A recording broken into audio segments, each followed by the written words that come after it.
Down in Tifton recently, the University of Georgia held their yearly Ag Forecast, an event that's meant to give insight into the ag economy for the coming year. This year, attendees got to hear firsthand insight as an industry panel discussed the challenges they've seen. One of the panelists was Will Bentley, president of the Georgia Agribusiness Council, who says farmers and producers are getting hit from all sides, but labor and input prices are by far their biggest concern. I think our farmers are facing some of the issues that they faced over the last several years. Labor being a key component to the challenges in agriculture, whether that's H-2A labor, whether that's just normal farm labor, equipment operators, or even on the business sector. We're seeing kind of a labor shortage in every sector of our industry. For our farmers, unfortunately, I think it's going to be a tight year for commodity prices, but also going to see, if not increased, at least still high input costs. So anytime you have a lower commodity price but input costs are still high, it's going to be a tough year.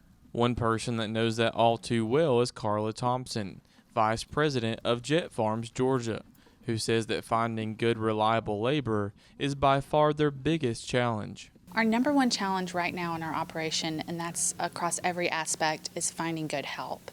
So we are in a small town in a rural area. There's not a huge labor pool to begin with, and the types of jobs that we need help with are skilled jobs.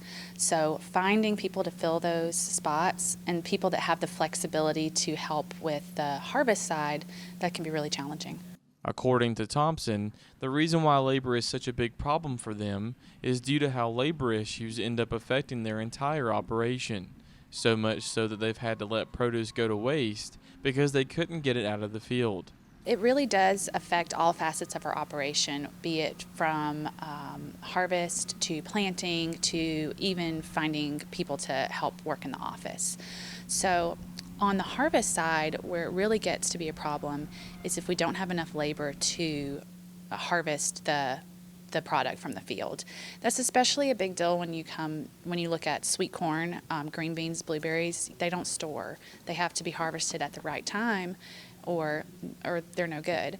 According to Bentley, to make matters worse, he says that policies and mandates have put even more burden and stress on farmers. We're looking at mandates being passed down from the federal government dealing with adverse wage prices and increases for our fruit and vegetable growers that utilize the H-2A program.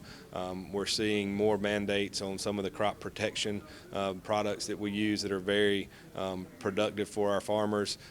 We're seeing, a tighter fertilizer supply and different things like that are a little bit more policy driven. So when the economics are tight, we want to make sure that our government's not piling on and hurting our farmers even further.